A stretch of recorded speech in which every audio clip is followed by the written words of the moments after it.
everyone. Welcome to I'm Not a Fan Unless I Have a Podcast. I'm John Hanford, and I just turned 31 years old and don't look a day over 22. So this is no, I mean, I don't know.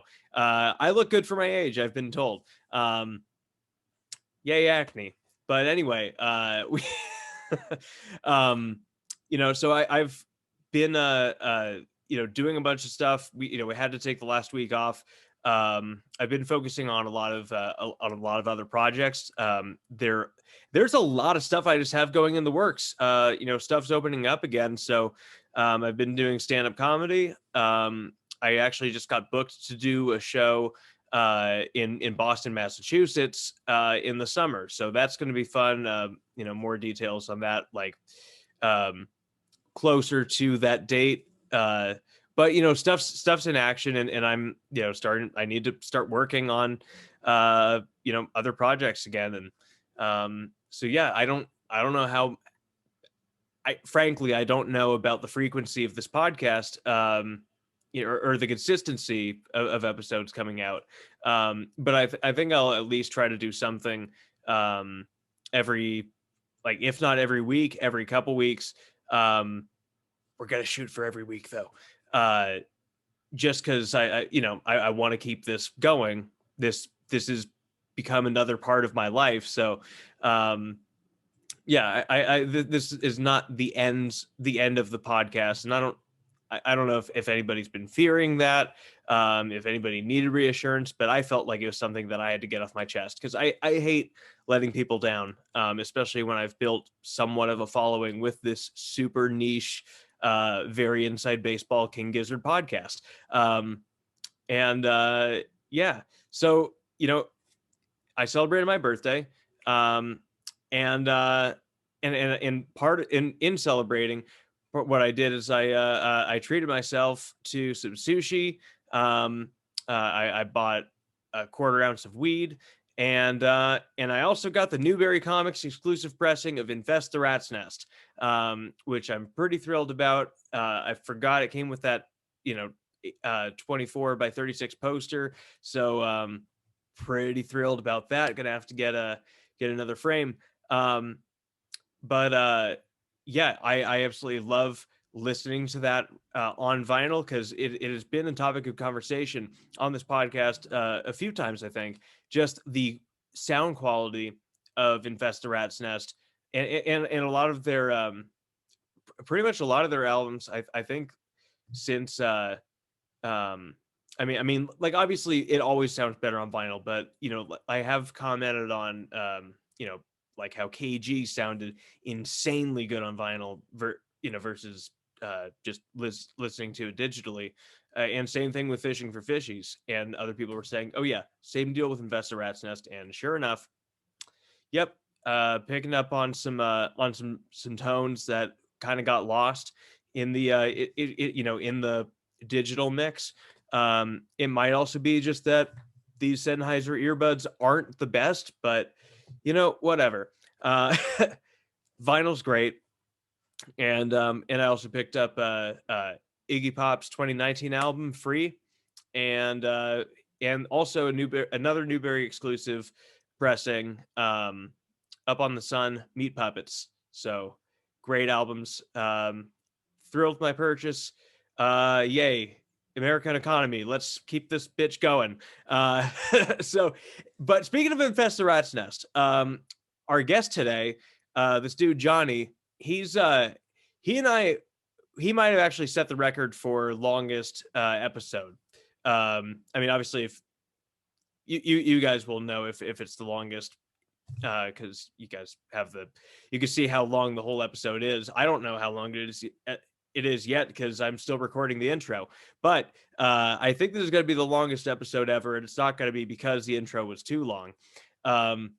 Johnny and I just had a lot to talk about. We were on a very I don't know, in a lot of ways on a very similar wavelength. And also it was just cool to hear how his listening to Infest the Rat's Nest and love for it led to him exploring other, like, thrash metal from the 1980s that he did not know anything about. And I don't know shit about it either, but I just love, but considering that like King Gizz is responsible for getting me into jazz, and or at least like opening my mind up enough to listen to jazz, and then subsequently that's how I got into it. King Gizz opened my mind, and then I got into jazz. um and then it was actually after I got into jazz that I started to like sketches. So um there's something in there that runs parallel to Johnny's experience with Infest the Rat's Nest and his new taste for thrash metal. But in any case, you can hear him talk all about it in this episode. I'm going to shut the fuck up now. I've had a cup of coffee. My friend Andrea sent this to me from Texas. It's delicious. Really makes Joshua Tree Coffee Company look like a pimple on the ass of. Well, I blew that because I don't even know what company made this, but it's really good and it tastes like chocolate and cherries and shit. So anyway, here's Johnny. Thanks for hitting me up, and yeah, I needed a guest and you just somehow happened to know. So it was. No, I'm like obsessed with anything King Gizzard, and I saw like, of course, like King Gizzard fan podcast, and I was like, holy cow, like that's so cool. Like it's rare that you find like Gizzard fans, but like when you do, they're like big fans. So I saw this and it was so cool, just like listening to people's little stories. And I like that one guy talking about the banging on the door. Oh yeah. Because I had like heard that, but I guess it like some things just go past you when you're really in the moment. And like hearing that song, specifically KGLW, the time signatures in it are just crazy. Yeah. Oh shit. Hang on. Sorry, my internet's like just spazzing out a little bit. So yeah, no worries. We're good. We're good.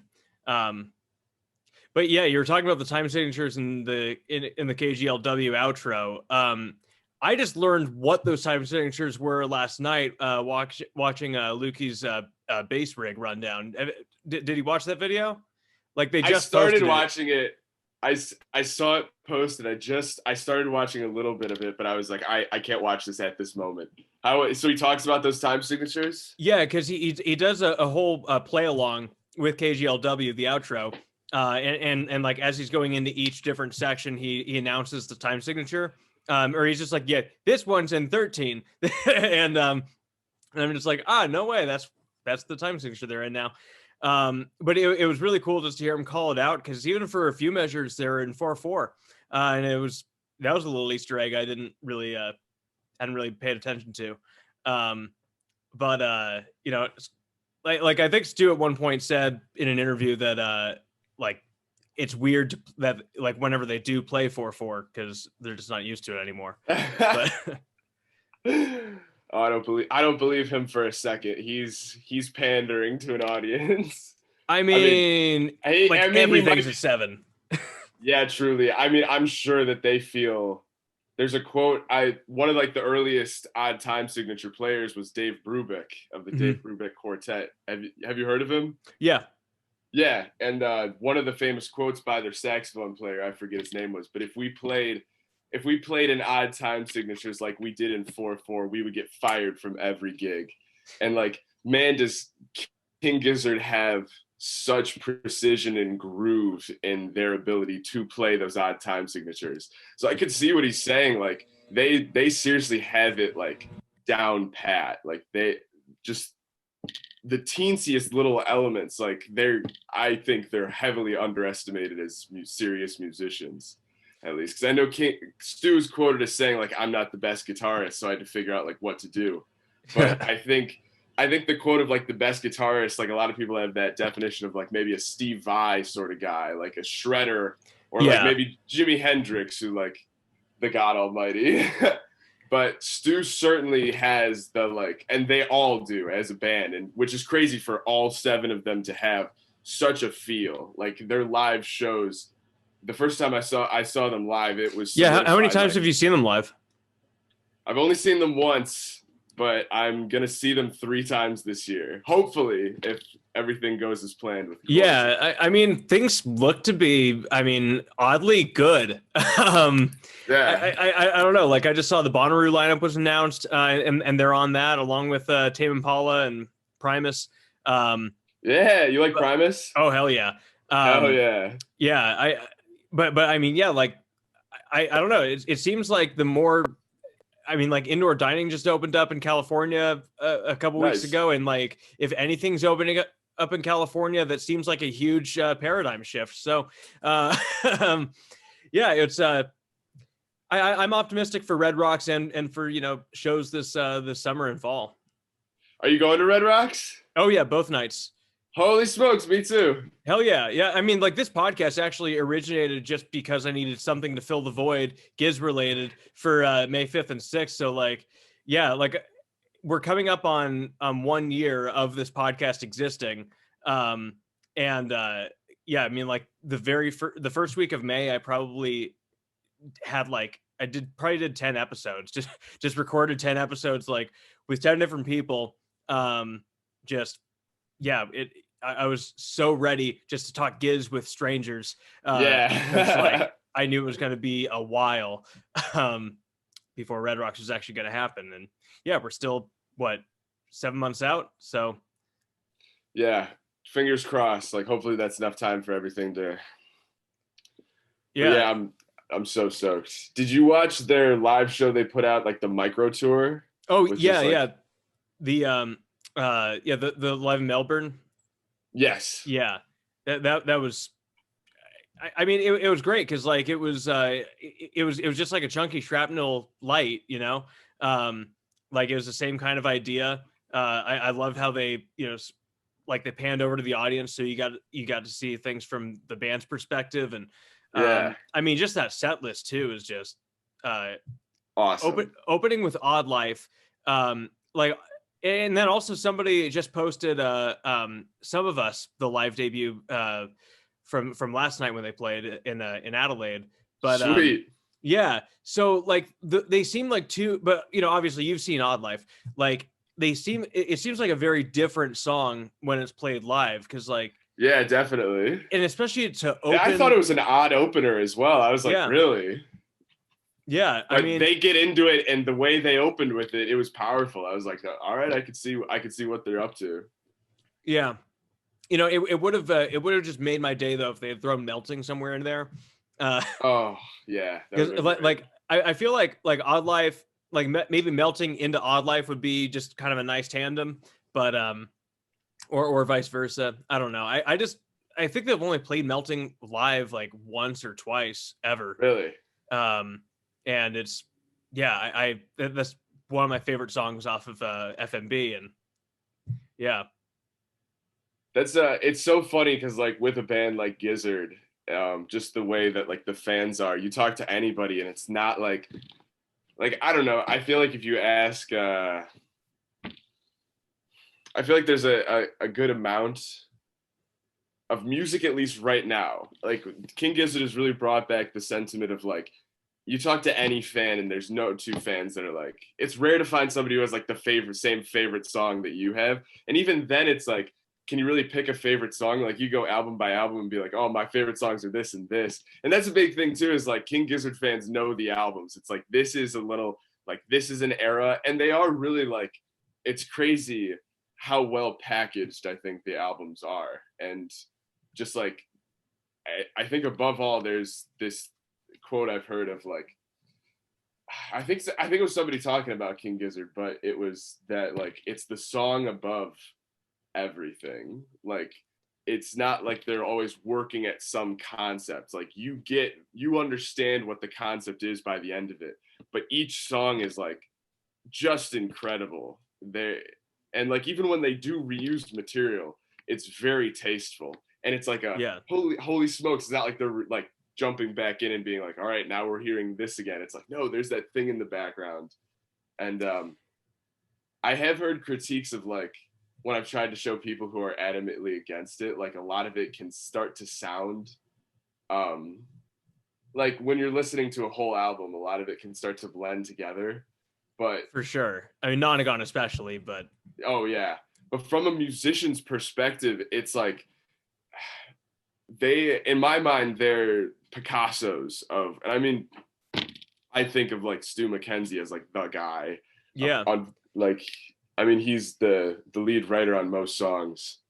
I mean, it's But like, definitely Stu's band, but like everybody is in it, you know. oh, for sure. Michael Like Cavanaugh, I think will go down as like, I hope he gets the credit he deserves, but I think he'll go down as like one of the greatest drummers. Just oh like the yeah. groove he has in odd time signatures is massive. Well, I mean, and his precision and like his snare rolls are Yes. ridiculously precise. Like when he's doing those 16th to just 32nd to 64th notes in Crumbling Castle, like that shit Yes. is just masterful. Plus, you know, I mean, all the drumming on Rat's Nest is insane. Oh, Um, but, insane. but but I mean, honestly, like I think his best drumming has been on these last two records. I heavily agree. And I was gonna say, like, the biggest thing is like you listen to their early stuff, man, and it's like he's good, you know. It's like, all right, this is a solid drummer. And then as he goes on, it's like this guy really has something. And listening to these last two records, it was like, holy shit. His fills especially. Like I noticed a lot. There's a very similar beat on a lot of these songs, which is like the gosh, I don't even think I can do it now that I'm not thinking of it, but it's the like boom, gapu, gap, gapu, gapu, gapu, gapu. That's Yeah, on like well yeah, like in automation. yeah, I mean, automation. they're doing a lot of so like that's a syncopated rhythm. So they do just tons of syncopation and shit. Like same thing with minimum brain size. Like that's Of a very course. similar drum beat to Some of Us actually. Yeah, Um, that's what I was thinking when I did that drum beat with Some of Us. And so then you hear automation. And yeah, so the biggest thing I think is he was just having, you know, he spent a lot of time on this record, I could tell with the fills, like really growing himself as a fill drummer. Like there's so much more unique. Like I was just listening to like Gamma Knife and hearing that the solo that's like yeah. like he's really expanded his palette of fills. Not to say that that solo isn't fantastic just because it is simple, Well, but I and think he I has think they're grown. I think they were also going for a different type of sound, you know, with Nonagon. Like that Of was, course. I mean, that drum fill that he does on Gamma Knife is like, it's such a cool ass breakdown, you know, because it's got Yes. its own groove going on. Plus, it's like it's impressive with you know how well it's able to roll. But like, Yeah, of course. And um, that's in 11 4 as well, that whole thing. oh word, yeah, I'm still an amateur when it comes to time signatures. I talk a big game, but I think that's just me projecting. But No, no, but it's I do think you know like also with you know what I was saying with Nonagon being just a very different vibe as you know as opposed to KG or LW is that like you know with KG and LW they're in addition to microtonal sound like they're also going with polyrhythms yes, which is and so awesome. so I like I guess all this is to say I wouldn't necessarily call Cavs like a fill drummer per se. Like I think he's just like really holding his own as you know just like holding down this beat that nobody else is playing. Of course. No, and it's interesting too hearing like the departure from as Eric Moore left the band, which he was unbelievably fantastic as a drummer as well. Just to be able to keep up and have that like that precision, like you said, the groove that they're so locked into together, where it's not like you're listening to two drummers. You like really are like there's little moments you're like, holy shit, this is two people. Mhm. So to hear that transition of like, all right, so like, what is the plan now? And to hear him mostly doing like, you know, one drum kit stuff on the album, it's still and to the mixing is a big thing here too. Is I think I don't know exactly the full story behind this, but I know that they've just started using ever since their 2019 records. They're like in a real recording studio now, and like their sound is just. I know I've tried to show my one friend them a million times, and a big critique of like the earlier stuff is they're like, it just hurts my ears, and a lot of it is it's like very rough mixing and very like, um, It was lo-fi. I mean, yeah, it's absolutely, and that's the point. But hearing this new stuff, they've taken it such a like they did the lo-fi so amazingly well. If you like it, you like it. If you don't, you don't. Nothing to say about that. but into hi-fi, like they've shown, especially too, because Stu did it was Stu and Joey did a lot of the mixing for the record. I think like the mixing and the mastering for these last two records. Yeah. Just show they have like such a grasp of now. They're like they've moved on, and I mean they haven't moved on. They've just also filled out now to where they have this massive hi-fi sound. Especially Yeah. listening to that live record they just released with Live in Melbourne, like listening to that and knowing it's like a live record, like holy smokes, it just punches. The kick drum is so fat, everything's so thick, and just like that they're able to replicate as well their feedback stuff live with that much precision as well is, I think, the most impressive thing they do. Yeah, I mean, I think What they kind of figured out like there are different like they rehearse so much, like they know how to get that feedback, on demand basically. Yes. And just how they physically, arrange themselves on stage, like, it's all very logistical, Yes. And I'm sure they've gone through like tons of trial and error, just like getting that, each positioning of the mic and amp right. And definitely. And it has to be different for every show. A big thing, like the guy who started the feedback stuff with the guitar was Jimi Hendrix, and he would have to go out and position himself. If he wanted a good show, he would get there early in the theater and like position himself, find out where those feedback spots are. Oh, excuse me. And I know a big argument sometimes would break out when they'd be like, well, you can't just go out there and wave your guitar around for 10 minutes and just like in front of a crowd, like at a festival. Yeah. And he'd be like, what the fuck? That's like my whole thing, man. Like I gotta find it. So I know, just like what you're saying, absolutely, the positioning of all 7 of them on stage, and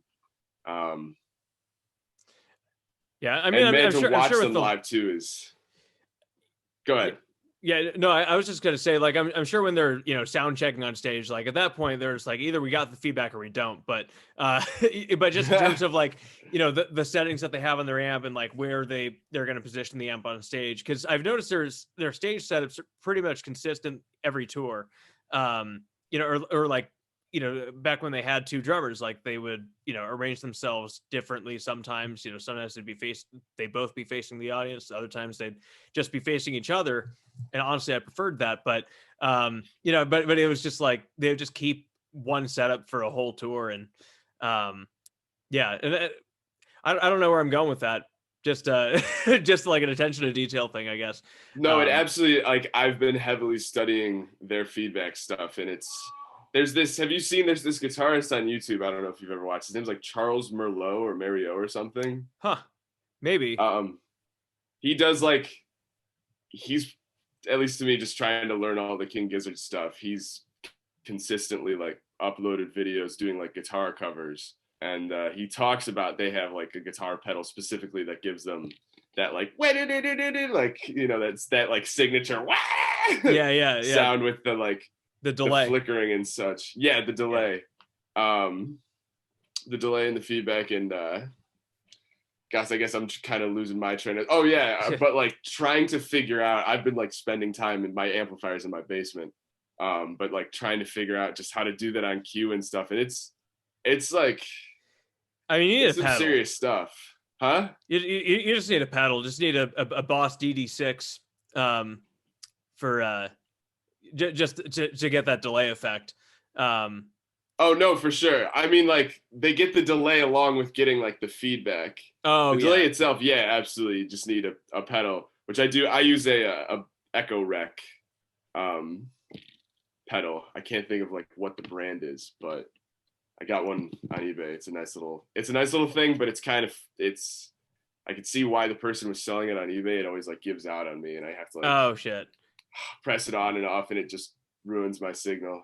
Yeah, I mean, like my favorite way to shop for pedals is to go to Guitar Center, try them out, and then buy them on eBay used, because it's like, that's very smart. Yeah, either that or going to like a local record or a local music store and keeping them in business. But of course, yeah. But yeah, I mean, like I've been able to get some like really sick pedals off of eBay used. Just a bunch of Boss pedals, but nice. yeah, some vintage ones, and like, yeah, I got the DD6 I think for like $70 or something when Nice. Guitar Center wanted 140, and I was like, all right. But Of course.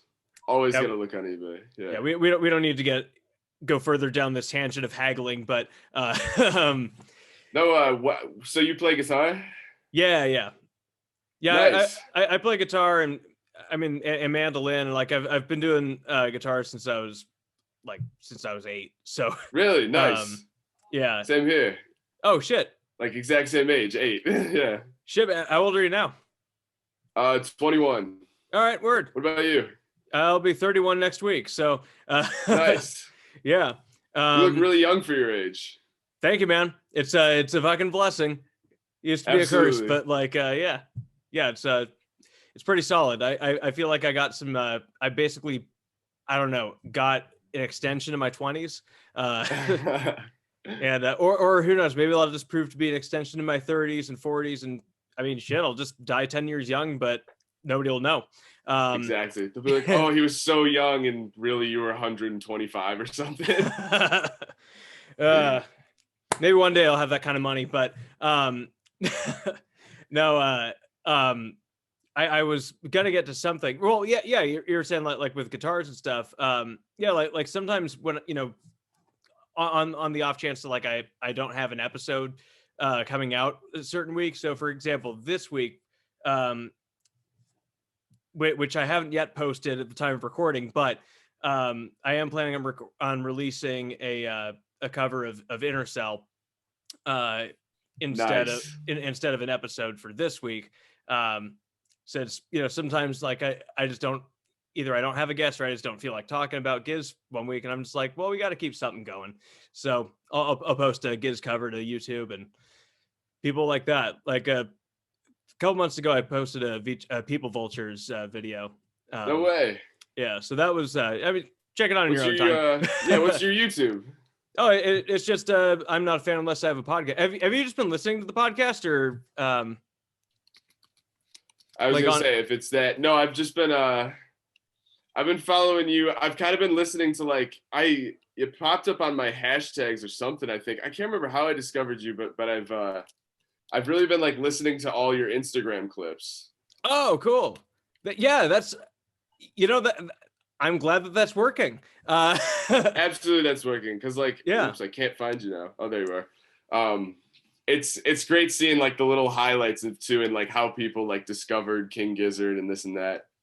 Yeah, I mean everybody's got like a different story, and I mean no matter who you talk to, what about, like it's everybody's going to have their own perspective. And considering how you were saying, like with King Gizzard being sort of Stu's band, but then there are all these other like little callbacks and things, it's just like it just made me think like, yeah, they basically are just a vortex of like expanding familiarity, like they keep growing, and their fan base and their musical catalog, and then also their own personalities and styles, and yeah, I mean just their whole musical repertoire. Like it keeps expanding, but then they always go back to those old tricks, just Yes. here and there, and just sprinkling them throughout. So it's, yeah, I mean it makes a lot of sense to me why so many people love them as much as they do,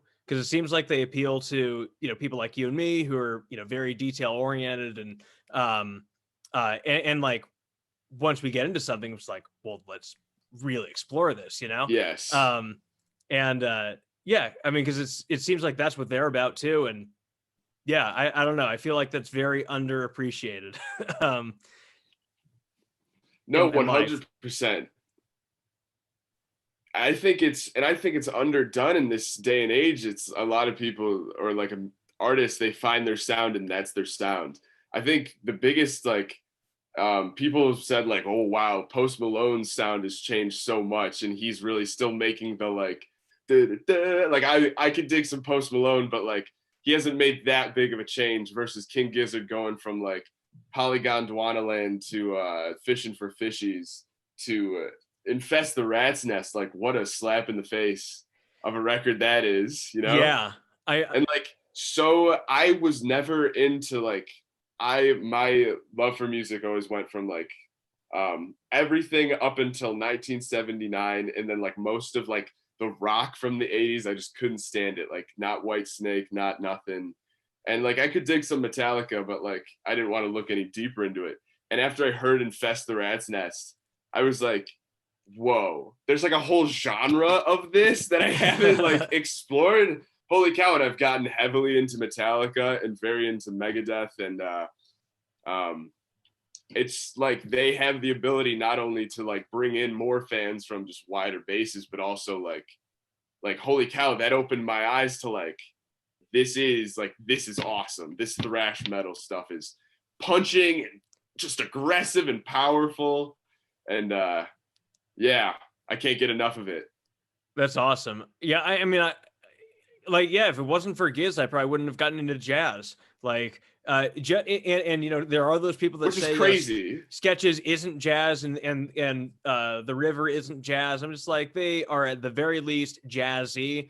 And as far as I'm concerned, literally everything is jazz. I'm one of those types of people. So I agree. That's a great way to put it. Like I've been kind of thinking of that recently. Like where do we border? Like this is jazz, this isn't jazz. Like, and especially like the Dave Brubeck Quartet, their biggest thing was like playing in odd time signatures. If you listen to any King Gizzard album, they blow that sentiment out of the water of like anything Dave Brubeck was doing.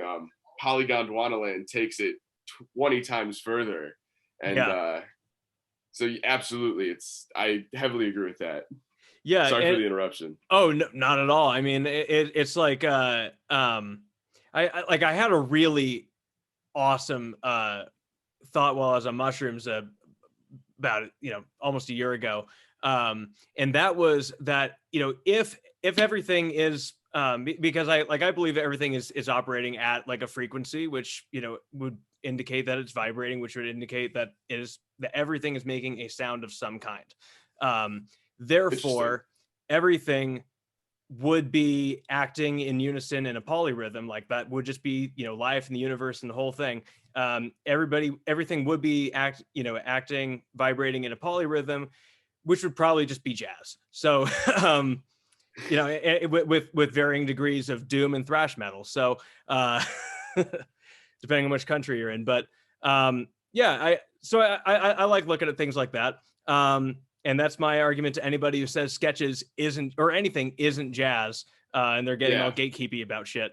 But yeah, like, but I mean, fuck, what else have I discovered through Gizz? I mean, the whole psychedelic genre, pretty much, in Australia at least, you know, plus the OCs. Like I'd never gotten into the OCs. I'd never heard of them before King Gizz. I'm still not into the OCs, frankly. Yeah, I mean, some of their stuff is kind of hit and miss, but their last album, Protein Threat, came out last August. Like that just got me to see them in a whole new light. So that's me. I don't know, but I'll have to listen to it. I'll take your word for it. I've had like a. Are you into the Arctic Monkeys at all? I've never listened to them actually. I've heard of them and just I figured, you know, they've got a big enough fan base. I don't need to be involved. So. I think you would adore the Arctic Monkeys. Word. Well, I'll definitely check them out. And that's another thing I love about having this podcast. Is like people give me legit recommendations that I then, you know, listen to when I take road trips and whatnot.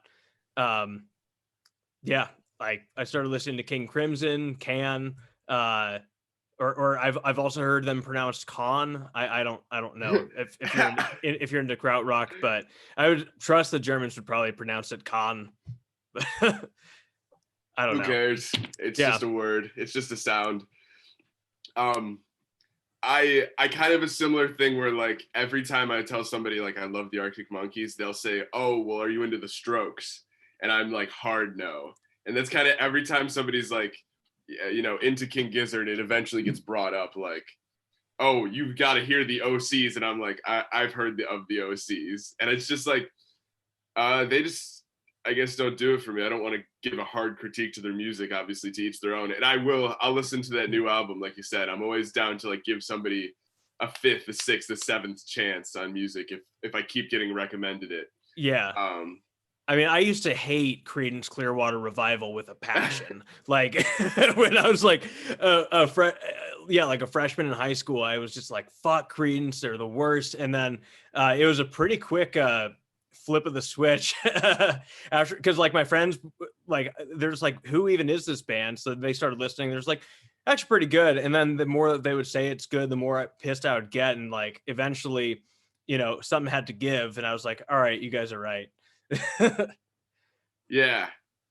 There's you know the song Run Through the Jungle by them? Oh yeah, yeah.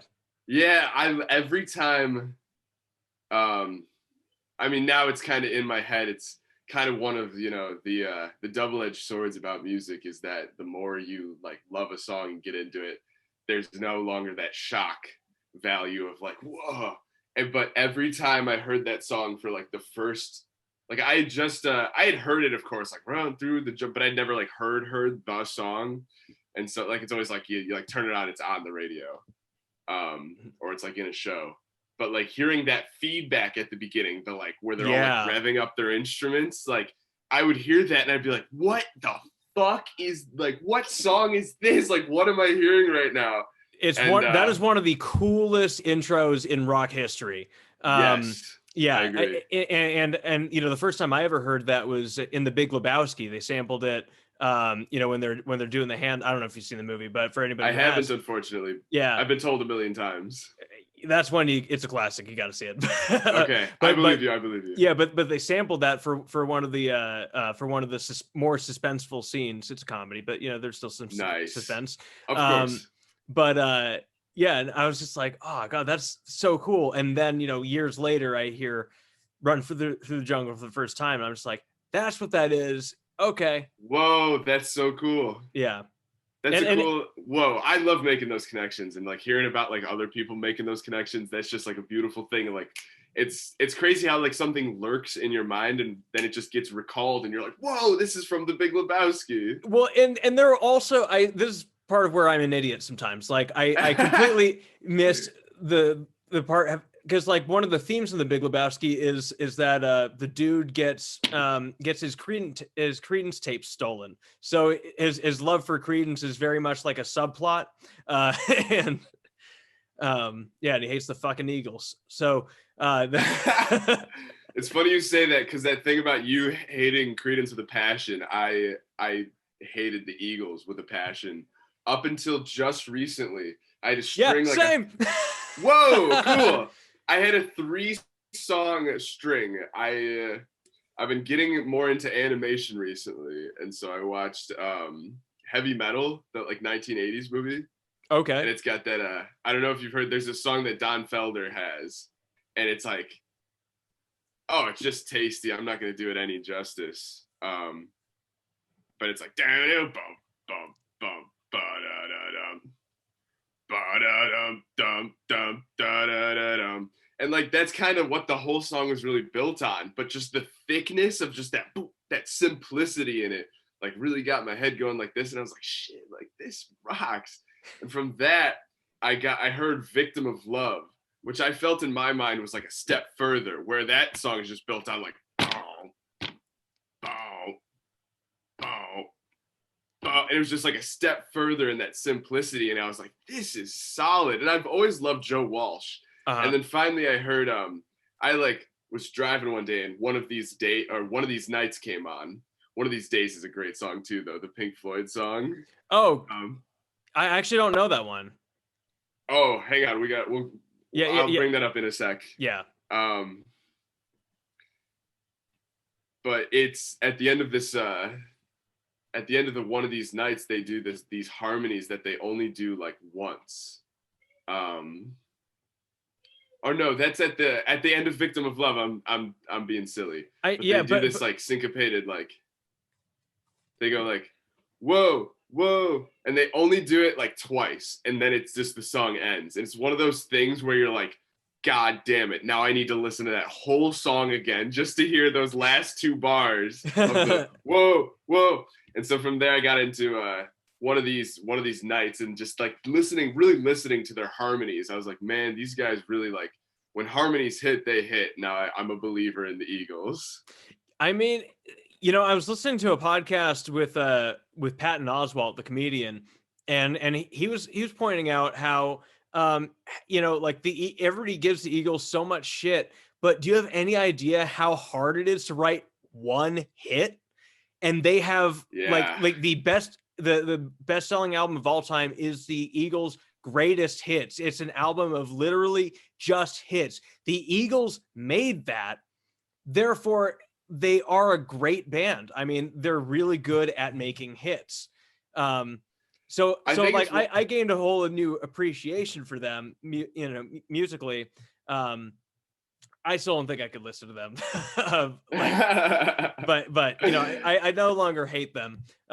In fact, I think I could grow to like them, but Did your parents listen to like classic rock radio when you were growing up? Was that like played in the no. house at all? No, No, really. like honestly, like classic rock's what I like to listen to, just because or like growing up I like to listen to it because uh like my mom was into the oldies and like doo-wop and shit, and like my dad was into Whoa. yeah, my dad's into like blues, and I mean actually my Okay. mom's got like just her music taste is just all over the place, but it's very rooted in like classic stuff, and like some disco, but I don't know. I've never asked her for, point blank, did you do a lot of cocaine in the 1970s? She just said, discos were a really fun time and she liked dancing. So, That's what they always say.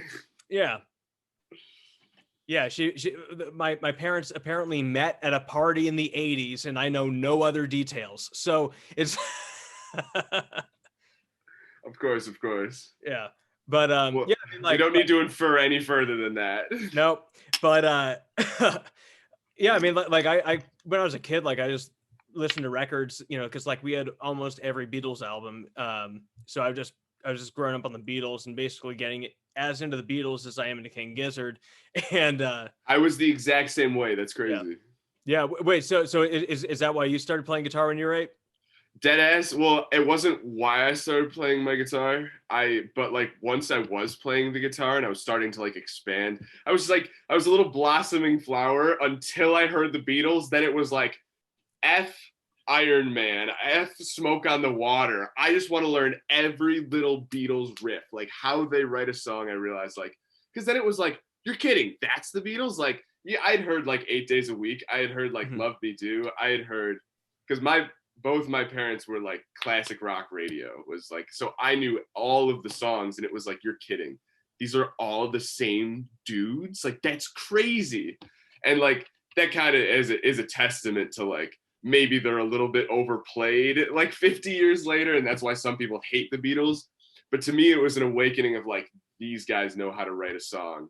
And then like slowly, like I would like hear like, a little bit of this, a little bit of that. But I told my guitar teacher whenever he like showed me Funk 49, and I was like, listen, man, this is cool and all, but like, I just want to be in a Beatles cover band when I grow up. And he was like, you're not like that. You're you don't know what you want at 8 years old. Like, please just keep listening to new stuff. And I was like, no.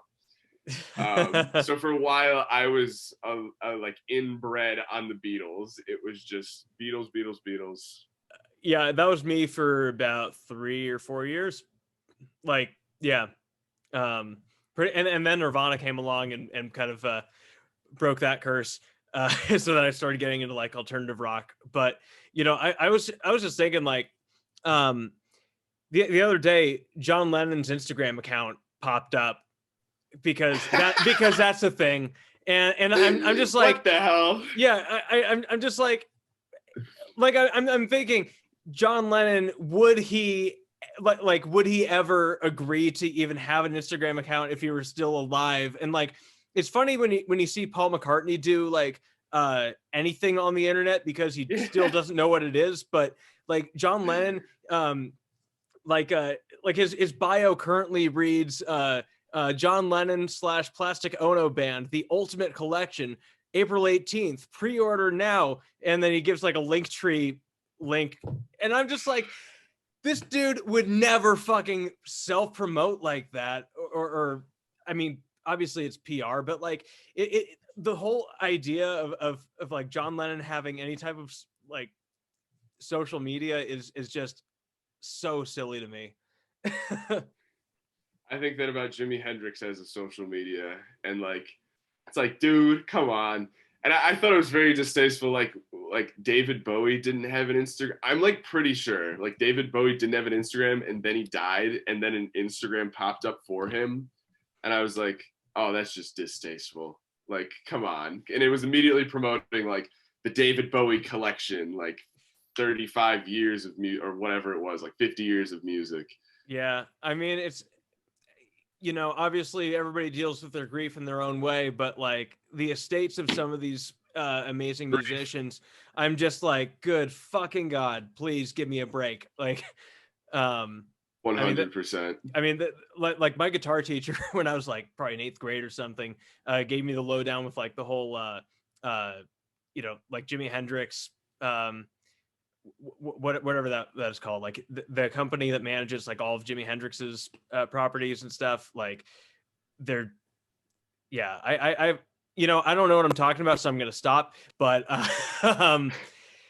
but yeah, it was just like just a lot of very shady stuff, and just like very cutthroat businessy, and it just seems very anti rock and roll.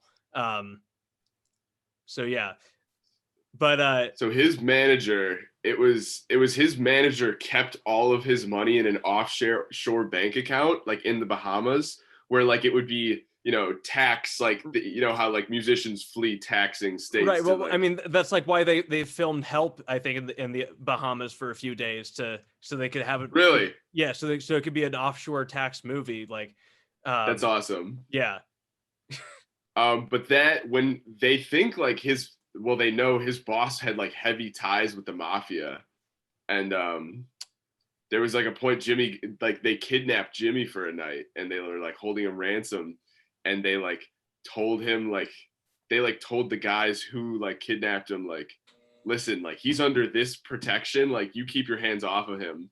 And they like immediately were like, okay, get like we'll let him go, like we don't want nothing to do with this guy. And they like but there was like, that's fucking wild. There's some wild stories. Yeah, that just kind of stunned me. I'm just like, yeah, Jimi Hendrix got kidnapped by the mob. That's wild. I've never heard that.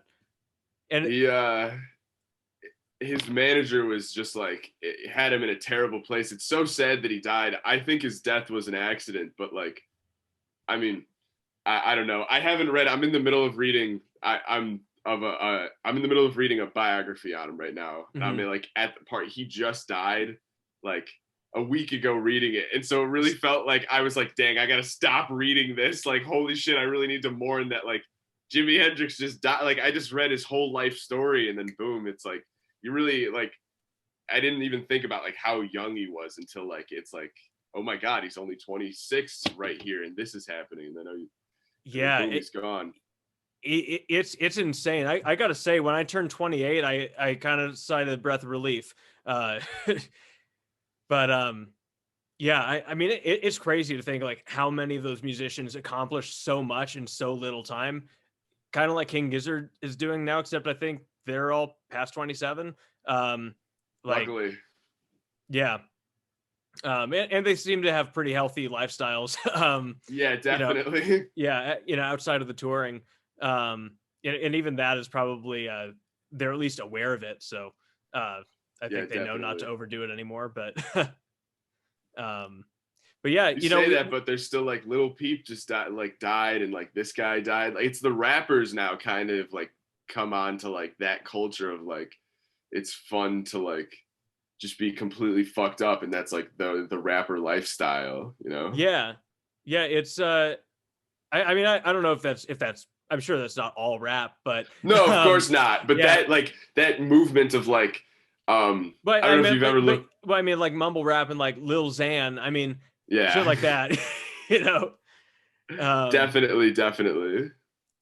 But before we start shit talking people who like drugs, no, not to shit talk. They just I hope they stay safe. I don't want any more of them to die. That's just terrible. I think the short legacy, it deeply saddens me rather than the long drawn out, like discography an artist could have. Yeah. But then again, sometimes like Like the comedian Doug Stanhope has this great bit, or he did, where he was just like, people always say about musicians who died young, like they had so much left to give. What if they just ran out of shit? Like, and who's to say if Hendrix hadn't died, he wouldn't be doing Super Bowl halftime shows with Elton John, like, and just making a complete mockery of his own music, that we all love. But it was just a funny, just like perspective. But no, definitely. But I wanted to ask you, because like we've been going for almost an hour here. Really? Or I guess 45 minutes, but I round up. But we've never gotten into your Gizz origin story. Like how did you discover Gizz? When was this? Like, and how did it come about? It's crazy. He is wearing pants. Sweet. No, of course. I thought of that the second I did that, because I was looking behind my thing for my phone. Yeah, this isn't CNN. No, thank goodness. No, I knew I was like, I don't know why I put on pants now that I'm thinking about it. I put on like my nice pants. I think it's just like a power thing. I'm like, oh, I'm like ready to talk. Like I got pants on. You know what I mean? Before you put pants on in the morning, you don't really want to talk to anybody. So I was like, all right, pants on. Like I'm ready to have a good old discussion. That's totally true. I've never consciously thought about that. And I consciously think about a lot of things that most people don't. And somehow that's never come up. Good on you. Yeah, I take pants for granted. I think pants make me feel they're like genuinely, if it's like, all right, I'm gonna be creative today, I like put on my creative pants, you know what I mean? Or if I'm gonna be like working today, I'm gonna be, I'm like the pants, they bring it all home in my opinion. Yeah, I think the best pants I've ever seen on stage are Kikagaku Moyo. Oh yeah, shit, Japanese psych rock band. Oh hell yeah. Yeah, I like they're huge. Like they played Gizz Fest a few years ago, and yeah, I just also take it for granted that people know who Kikagaku Moyo is. But yeah, they're fucking sick. You will like them. Absolutely. Oh, sweet. But yeah, but yeah, like between them and Mono Neon, that dude's just got like all sorts of colors going on. I love Mono Neon. That guy, yeah. I just discovered him. Dude, his solo music is fucking great. Like he just came out with his new album Superman. I haven't listened to it yet. I've only heard like his singles. Yeah, they're. I really like his stuff. He's pretty all over the place. Like to me, he kind of seems like the Pi Pi of funk. But are you familiar with Pi Pi? No, I'm not. That's Cookie's solo project. So yeah, when did you get into Gizz? Like how long have you been a fan? Writing down Pi-Fi. I've been a fan for about, I guess, 3 or 4 years now. I don't really know how but like I became a fan my freshman year of college, but I'm a senior now. Okay. But I walked into a party and like I just gotten there, and I heard somebody put on. Well, it's a kid that I knew. He put on Head On / The Pill. Yeah. And so I heard that like da da da da da da da da da da. Yeah.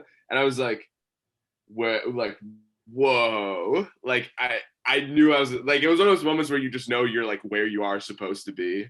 Yeah, like, this is the party, dude. Head On Pill, I think is like if there's one song that I would say would be like, I don't know, a very encapsulating Gizz track, it's that one. Like there is so much going on there. And it's so powerful. It like the I guess it was probably a week after I heard it for the first time. Like it was just stuck in my head, and I was like I was on mushrooms again, and I went to Central Park, and like I was living in New York at the time, and I was just convinced that Head On Pill was legitimately the theme song of all life. um, yeah, I have some real trippy thoughts sometimes. Definitely. Yeah, but yeah, I that song hits so hard, and it kills me that I So still haven't hard. seen it live. But October. Hopefully, maybe it seems like one of those songs like they've retired for now at least. Like Oh they're just hell no, it's still a closer. Like yeah. yeah. I mean, did you catch any of the Gizz live records from 2019? Yeah, did they play it on that? What Yeah, like yeah. I think they played Head on Pill in Adelaide. Um, but don't okay. quote me on that. Yeah, no, I'm pretty sure they did. Um, there, but yeah, Nice. because like on the 2019 tour, they pretty much had a rotation of closing songs of like Head on Pill, Am I in Heaven, Float Along, Fill Your Lungs, or I think once they closed with The River. And then when I saw them, they closed with Hell, but they but yeah, like it seems like a lot toward the end of the tour they were closing with like some of their older longer songs. um Yeah. oh, and fucking Asheville, they closed with The Bitter Boogie, which was sick. Nice. That's dope. Yep. Have you not checked out the live shows? Because like those are legitimate, like they could be legitimate albums. I've listened to like them on and off. I'm kind of like a studio freak, so for the most part I've been listening to like a lot of the like I just listen to like the studio albums over and over. I trying to pick out like like you said, like the minute little details of listening to like how is this played and what's going on here, and trying to pick out like every little instrument that's happening and Yeah. like the polyrhythms of everything. But yeah, I definitely like I'll give I need to give their live albums a little bit more of a listen. I've never been a massive live album person just in general. I mean, me neither, but it's Giz, you know. No, of It's- course. Like I mean, I've listened to Chunky Shrapnel over and over. I think on especially on Chunky Shrapnel, they're you know the song Loyalty? yeah, of course. That like the version on Chunky Shrapnel that they like do live, like the recording of it on there where it's like this is Yeah, a test. Like God, that like the first time I heard that, there was drool coming out of my mouth. I was like, good Lord, I'm ascending. Like yeah. what Did, is did, this? did you happen to watch the Chunky Shrapnel video? I haven't yet, no. Oh, yeah. I mean, I'm not sure if they've made it available yet, but or like for rental or anything. But back because they had it streaming for like a weekend, like I guess at the end of April last year. And they yeah, so like I binged watched it 5 times in a row. Just I stayed up, I just overnight just watched Chunky Shrapnel as many times as I could, um Nice. just so I could take it all in.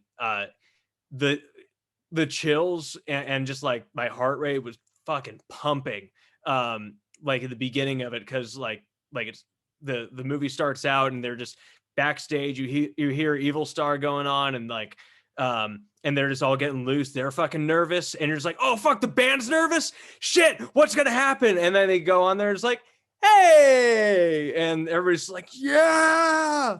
Nobody has any Yeah. clue that they're fucking shitting their pants. Like um it was just such a massive feeling, like and I do get it sometimes from listening to the just the audio version, but uh to see it on video is like just otherworldly. No, definitely. I can see what you're saying, absolutely.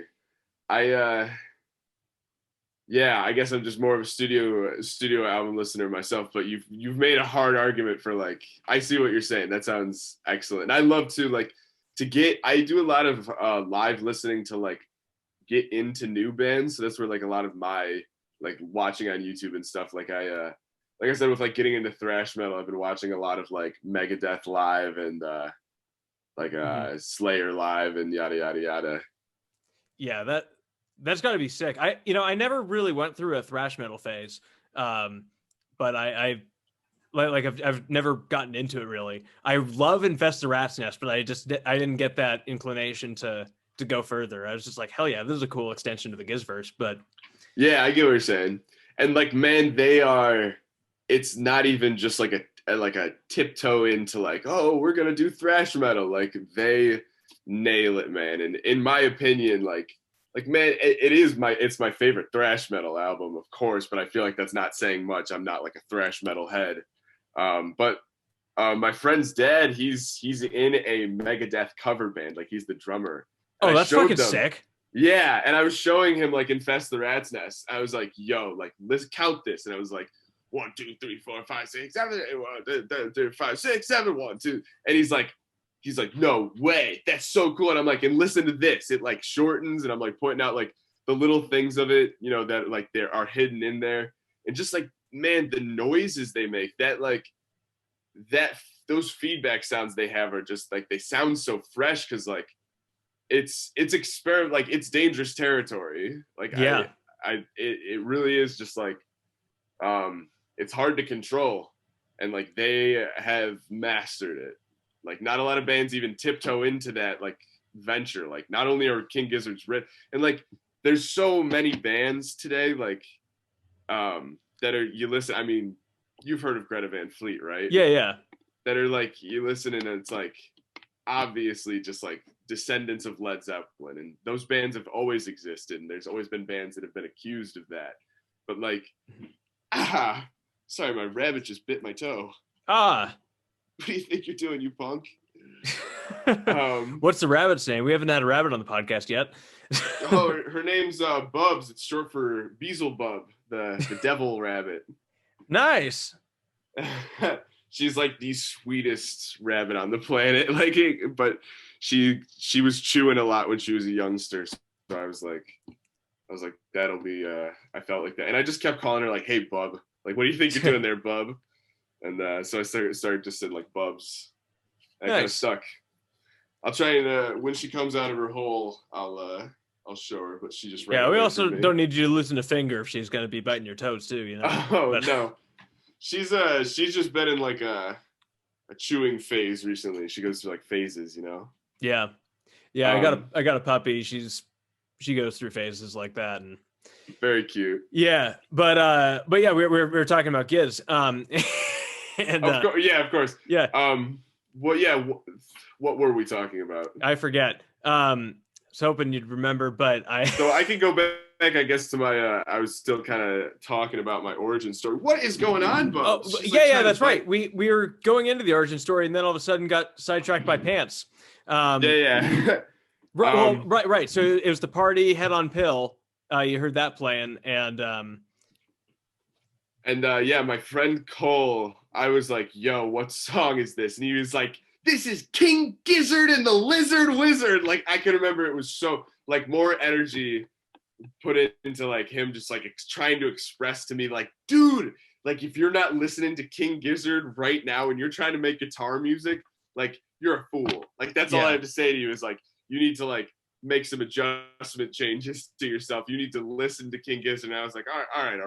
Like, you know, when somebody's talking to you like that, you're like, spare me the deets. I think my music taste is pretty tasty myself. Yeah. But he showed me that, and then I'm pretty sure he as well, like, he was like, you need to listen to Crumbling Castle. Either that or it was like their top song on Spotify. But I heard that next, and I was like, whoa, these guys are freaks. Yeah. Like, they're like weird as fuck. And then somebody, like, I definitely heard Rattlesnake. Where I was like rattlesnake, and that's I think I just heard that separately, like, somehow, and I made it like came to a connection of like, oh my god, this is King Gizzard and the Lizard Wizard. So from there, I was starting to like be like, okay, I like it. This was like a long time too. Like, this is like a year is sort of like passing, like months of like are going by, and I'm just like not. So you didn't just like go down a rabbit hole immediately. You just kind of. I live in fear of like the illusion of like once you dive into that rabbit hole of a band, it really is 50-50 of like, these guys are geniuses and I love listening to their music, or these guys are clowns. And everything I had heard so far was good, but I just wasn't ready to like make that like jump into it. Especially when And it's such a name as King Gizzard and the Lizard. It's yeah. ridiculous. Like, yeah. Yeah, and I had heard of like psychedelic porn crumpets around the same time. I don't know if you've listened to them at Yeah, yeah, all. yeah. And I would like they just didn't do it as much for me. Um I'd gotten into like I just remember at the time I was like severely disappointed in a lot of bands I was listening to. So I was like I just kind of kept like creeping in on listening to them, and when I heard The Great Chain of Being, and like somebody pointed it out to me. I think it was the same guy, but he pointed out to me that song's in 7, and I was like, "Oh my god, that's nasty!" And like I listened to that song for like weeks, and just like ruminated on like, why is this song like the heaviest thing I've ever heard? And you know what? He didn't tell me it was in 7/4. It was at a point like I hadn't nuanced my ears to like hearing an odd time signature yet. So at some point I was like, you know what? I gotta play this on the drums. And so I sat down my drum kit and I was like, what the hell am I doing? Like I can't play along with this at all. What are they doing? And I kind of got frustrated and gave up.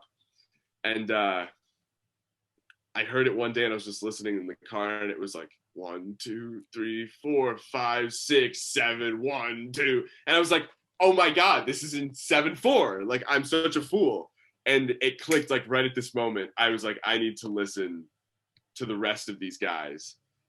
And I got quickly into like, they sort of were like a little like joke in our friend group at first. I listened to Murder of the Universe at first, where I was like, you know, the Lord of Yeah, Lightning yeah. shifts. And like that would be like all my friends that like my little friend group and I at the time, we were all like on that same path of like really digging. Like we all kind of like different eras of rock. Like I was very much like 70s, my friend was 80s, my other friend was very much 90s. And then I had 2 more friends that were also into the 70s. So I think the 80s and the 90s kid kind of got roped into it. Yeah. But we were definitely like immediately hooked on King Gizzard. And I listened to like a couple of the records, but it wasn't until I heard the rest of Polygon Dwanaland that I was like, oh my God. Like not only are these guys so forward thinking and like unbelievable players, these guys are like, they're not just like crazy either, where they're like, they're not just nutbags who are like really going after that 70s tradition. Like they are like, they're pushing stuff. Like they are really, Polygon Wonderland like consistently continues to blow my mind. And it is just, it's all polyrhythms, but like there's nothing like it. And 2, like above everything is that album is like song over everything. Mozart had this idea of conservation of material, where like you need to stick to your themes. You know, you have like the main theme of a song, and like King Gizzard does that so well. Like every song is really built off of like I want to say like I mean this. I know exactly what you're saying. Song. Like as minimal amount of concepts as possible, and that's what really brings it all together. Is it's not like a lot of like prog rock these days is like, and then we're gonna go this direction, and then we're gonna go this direction, and then we're gonna go this direction, and you're like, okay, man, just bring it home. And then they do like the riff one more time at the end, and you're like, all right. But King Gizzard is great with like Crumbling Castle. There's not a point where I'm bored. Yeah. And like it really like if you break that whole thing down, it like probably I think it in total there's probably 5 sections, and 4 of them are like repeating sections. And it really just like it allows you to digest the whole thing. Yeah. Just really like it, you don't get bored with it, and it continues to like I listen to it to this day, and I still can't wrap my whole brain around it. I'm still just like, oh my God, it carries me, and the whole record after that, I was like, holy cow, these guys are geniuses. I'm sorry, I know I'm rambling a bit. No, but it's a good rant, or a good ramble.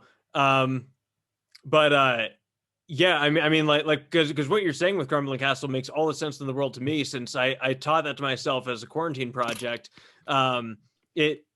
took most of it to to really get down.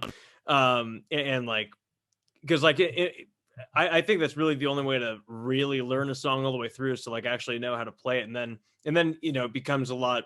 You know your way around Crumbling Castle like way better. Yes. Because before I would just kind of listen to it and be like, wow, that was amazing, and I couldn't quite tell you why, except for like maybe with like the drum fills at the end, Yeah. going into the last thing. But yeah, and another, like, I think on Joey's songs, he does a really good job of kind of bringing it home, like with Minimum Brain Size. Oh my Um, God. Yeah. I mean, He is a marvelous songwriter as yeah, well. I got very like I kind of got Inner Cell vibes from Minimum Brain Size, like the way the song's structured a little bit, except Inner Cell doesn't have a guitar solo, but just like uh there's a similar groove that they both have Yeah, in the you're very much chorus. right. It's when it starts building, when it's like from Yeah, under the skin. It's very similar to the like da da da da da. You don't have a say. Like yeah, that part where and then at the center of it all, and it like yeah. builds even thicker.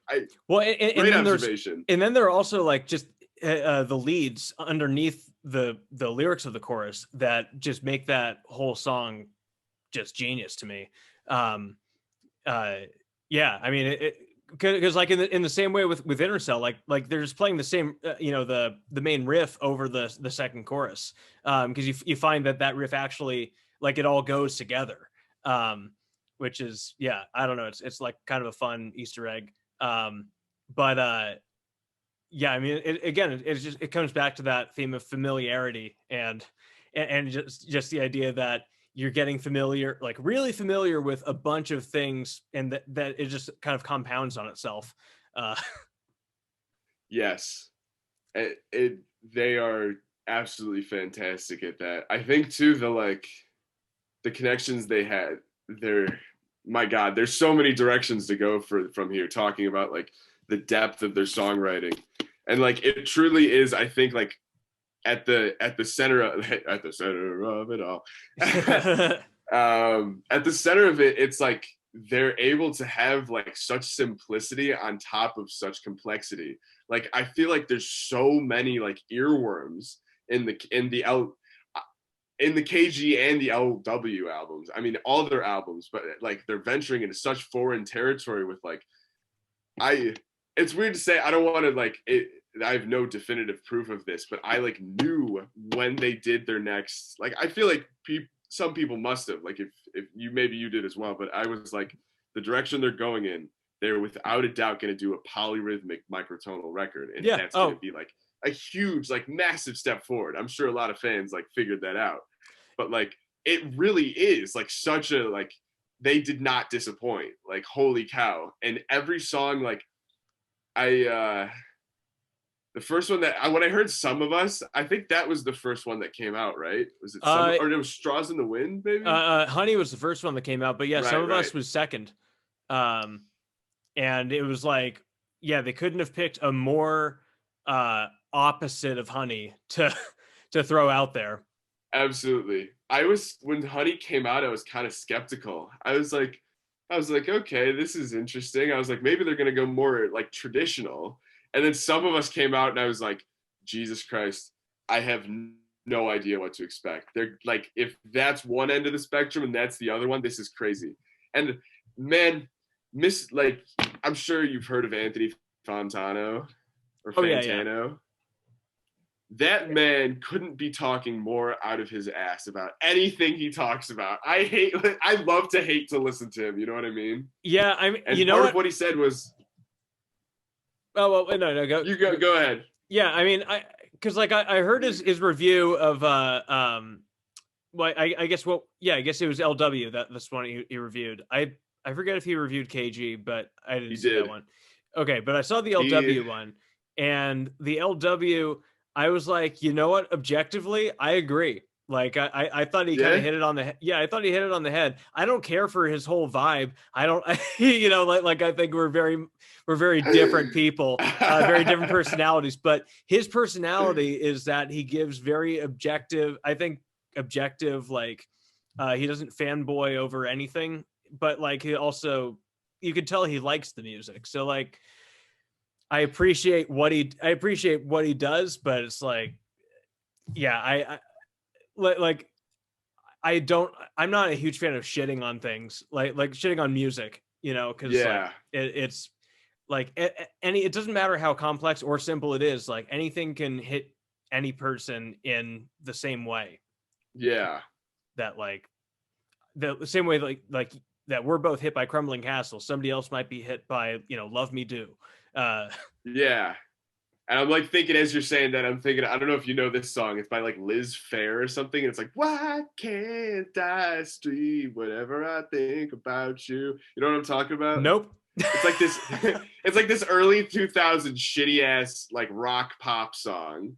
And like it couldn't be more simple. But like that is, I think, a masterful thing of King Gizzard is like, my one friend has asked me like, do you ever think they're gonna have like a big hit? And I'm like, man, I don't like it kind of is crazy to me that they haven't already. Like I understand that a lot of it's not the easiest to digest, but like, man, it baffles me. Like if I was a true, like, if I suppose, like, I don't know.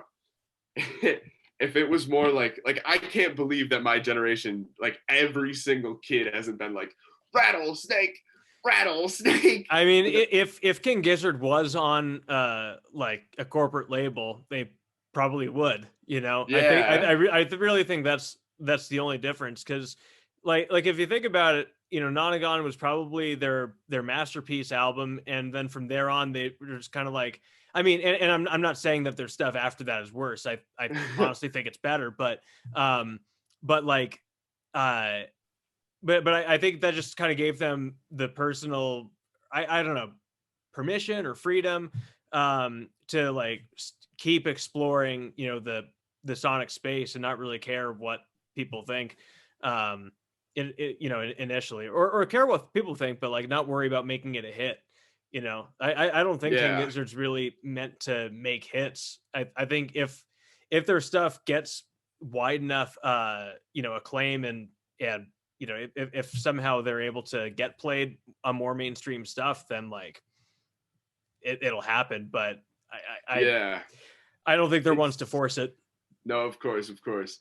It kind of saddens me because it's a thought of like these guys belong up in the like. I hope.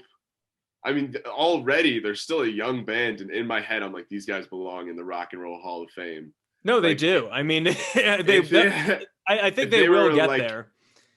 yeah, I mean, I pray. I think like, man, if these guys, I mean, if like the '70s had prevailed and like yada yada yada, but like that's all nonsense thing to think that there's like different time. I mean, maybe there's different timelines where like the synthesizer never got discovered, and but like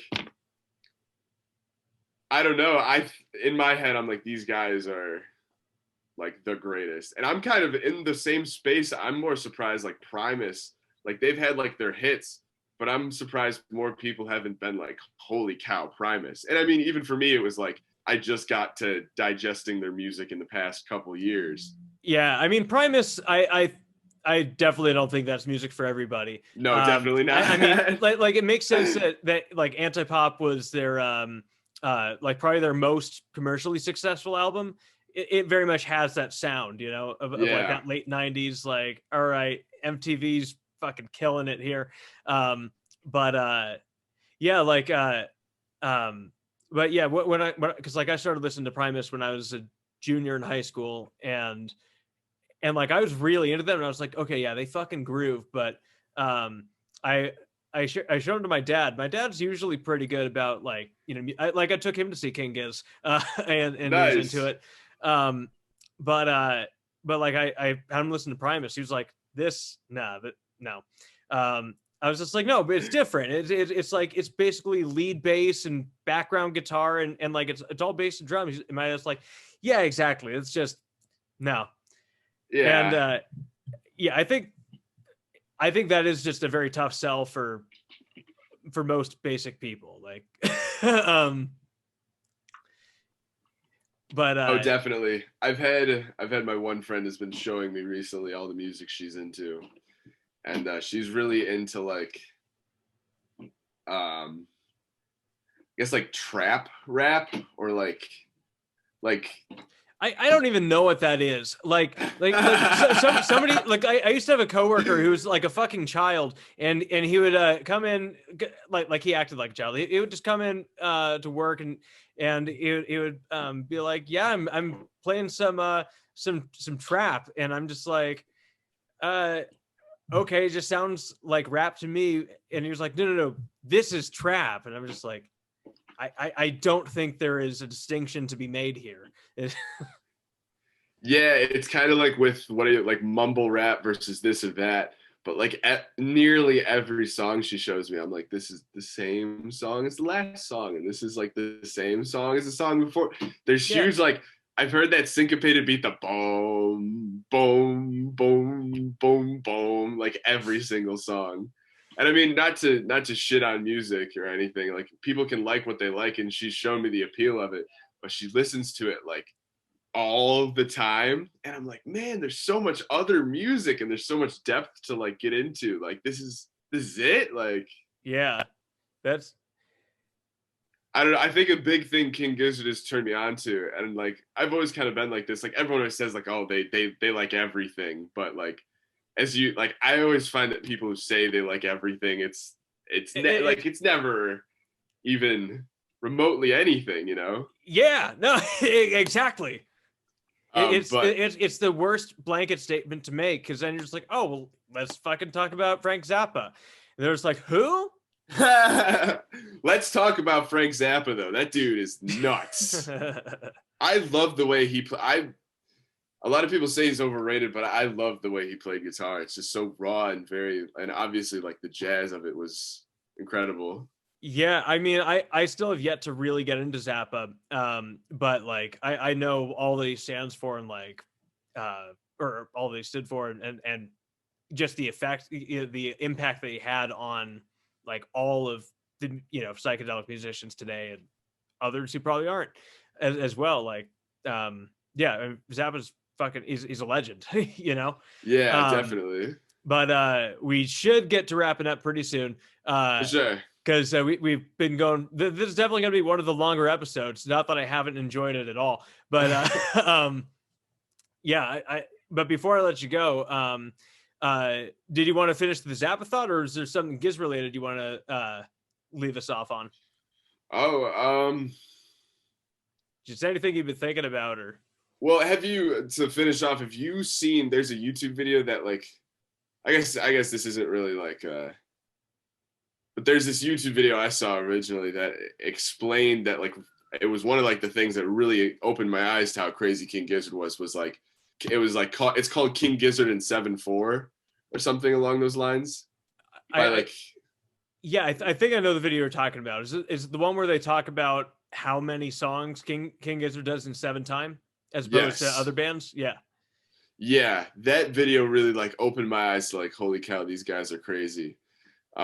Zappa's done so many things in odd time signature that's like really worth like listening to if you're like a musician, especially getting into that realm of like exploring what you can do with time signatures. But like above all, King Gizzard is just in my head. Like I know it's like we said, like Primus isn't music for everyone, but like it blows my mind that like the world isn't into King Gizzard right now. Like when people say, like it popped up on my phone the other day, it was like Justin Bieber released a new album, and I'm like, who cares? Like, yeah, who's gonna listen to any Justin Bieber album front to back like you do a Gizz?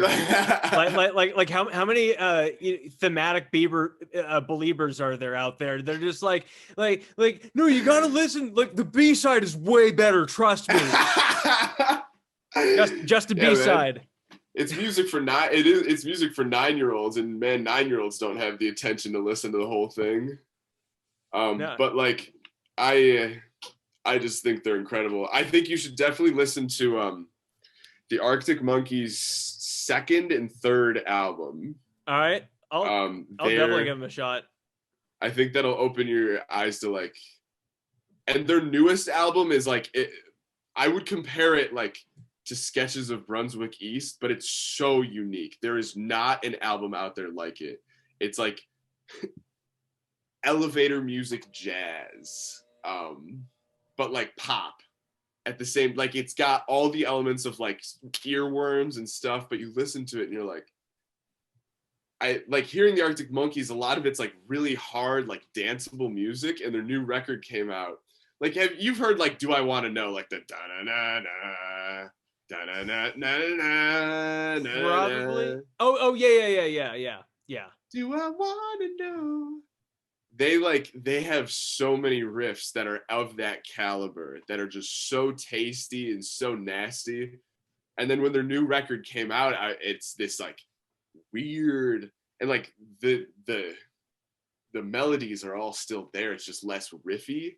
And so it's just like, holy cow, listening to their whole discography, seeing how much they've grown is insane. And their drummer in my head is like top 5 drummers of all time. He's got the ability to play so simple, but his fills and some of the things he ends up playing are so like nothing gets too jazzy relatively, but like everything's so hard hitting. I would say too, like, I don't know if you've ever gotten into like Blink 182, but like, nope. I love singing all the small things, you know, ironically, but you know, like karaoke and shit. But yeah, I could never really get into them. No, of course. It's funny. I just got into them like 2 days ago. Like 2 days ago, I heard all the small things and I was like, I need to give these guys a shot. And I listened to that record all the way through and I was like, interesting. Like it's got some interesting, like, I was really putting myself in a position to like really want to like it. And it was very nostalgic of my childhood. So I need to go back and listen to it again. That was nostalgic of your childhood? I mean, like that stuff was on the radio when I was like a little kid, you know, like all the small things, and like Sweet by Matthew Perry, I think his name was. Yeah, that's cool. Sorry, I know you're trying to wrap up. No. I'm trying to wrap up, but like also there's been this stray Chihuahua puppy that's been in my neighborhood, and I just saw him come into my backyard. So I'm kind of hoping I can get him in there so I can, you know, get him leashed up and foster him for a little bit. No, for sure. Yeah, but dude, I'm gonna give Arctic Monkeys a shot. Like you know, with you talking about the drums and just everything else, it very much sounds logical that if you like Gizz, you'd probably like Arctic Monkeys. It sounds like they're pretty drum heavy, rhythm heavy, and riff heavy. So yeah. Also, Royal Blood. You ever heard of them? No. They are, I think, the best iteration of like a bass player and a drummer, kind of like Death from Above 1979. If you've ever heard of them. I have not. But they're not as worth. Well, they are good stuff. But if you like Royal Blood, they're like the next step to take in that direction. They're just a bass player and a drummer using octave effects and this and that to make it sound like a full band. And I think Royal Blood, like they just have 2 records out right now, and I think they're about to release a 3rd one. But they're so like their riffs are just so tasty. So like earwormy. The lead singer it's just the singer plays the bass as well, and just he really knows what he's doing as a songwriter. He's like really using his tools powerfully. I think they're worth a listen as well. All right, so like Paul McCartney.